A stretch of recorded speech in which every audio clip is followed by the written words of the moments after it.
Good morning, good morning. Welcome to 4x8 Paper Stuff. This is Beth, where we turn paper and stuff, supplies, into magic.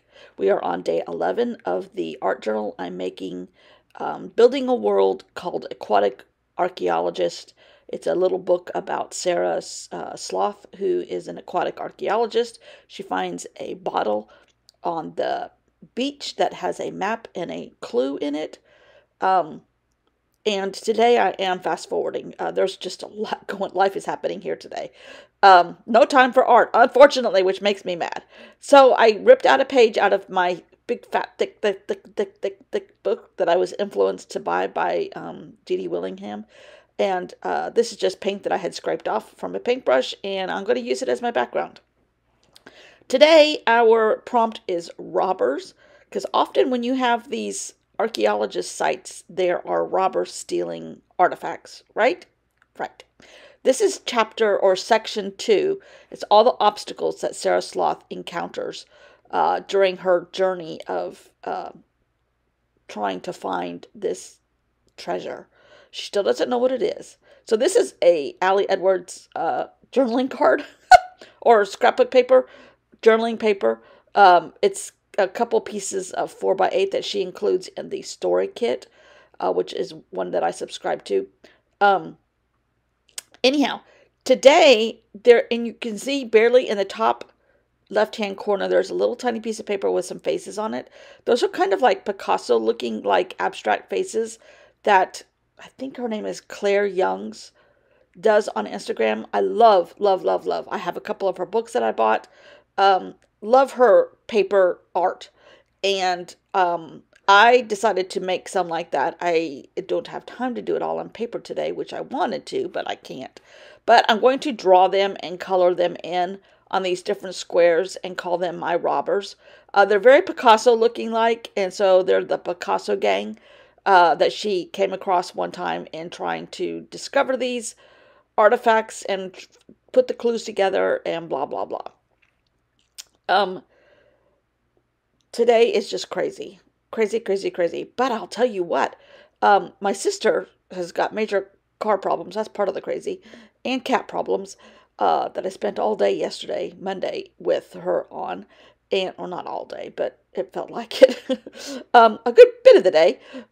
Anyhow, I lost my train of thought. I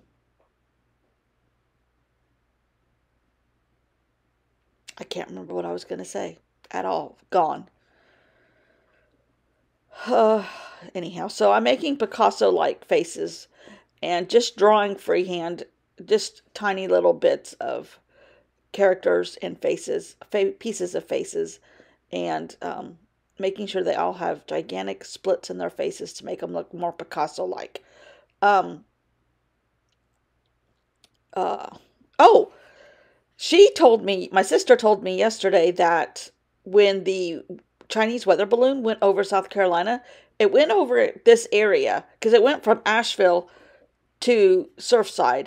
So it went over parts of Columbia before it got veered off a little bit farther north up. Anyhow, that everybody's phones went dead just at the time that it went over. That was really interesting, I thought. Interesting. There were some people at a mall here that she works with that they said all their phones went dead. Now, whether that's true or not, I don't know. But anyhow, that's what they said. That would be weird. Freaky. Everybody's phones can go dead. The cell service is cut off for a minute or so. Anyhow, I only colored this morning. There's no real mysterious jelly plate unveiling or anything like that here today. It's just me coloring Picasso faces, robbers. I still haven't done any of the stories. I need to sit down and do the stories, but it just takes me a couple days to get my legs back under me after we drive home from the beach and getting things sorted here, going through our mail. I know it sounds like old people problems, but it really is the way we're living. And yesterday would have been a great day for me to concentrate on some of this, but then yesterday I was a taxi service and nurse to a very sick cat, and not that I begrudge doing any of that. No, I would have done that anyhow. But it just took another day out of my schedule. So, and this morning's been crazy too. Anyhow, life just happens sometimes. And sometimes, I went into my room this afternoon. It's almost lunchtime now. Frazzled, behind schedule, because I like to do this in the morning. So theoretically in my head, only in my head was I behind schedule. But sitting here for a half an hour or so doing this, kind of, putting color to paper and moving pencils around and paintbrushes and water and kneaded erasers, I feel much better. I'm like, okay, we can start. We can breathe a little bit. I think it just unclogs the chaos in my head and in my heart doing this. And I say this a lot, a lot. I sound like a broken record to myself, but sitting here in the morning, doing even a few minutes every single day helps me with the rest of my day. And my day today was going to start off without being able to do that, and I was all kaflooey. That's Southern for messed up. Kaflooey. And it's not really Southern, it's just wackadoodle lady language. I don't know how I would start my day, since I've created such a habit doing this, any other way. When I have to start my day another way, I'm out of whack. Some people would say I'm out of whack anyhow, but I'm out of whack when I have to start my day another way. Oh, the Picasso robbers all have the chicken pox, it looks like. Oh dear. Anyhow, this is just a fun exercise in getting my brain in my head back to myself. And I love it when I get to start my day like this. It really messes me up when I don't. So apparently this habit is really ingrained in my soul. You must do this kind of something or other in a journal every single day. I don't foresee myself ever not doing this. I'm sure there'll be days, where I say, okay, I've had enough YouTube. Hopefully I can keep my friends and people that I've met here in contact with each other another way. I imagine social media will be around for quite a while, so I think we will be able to stay in contact.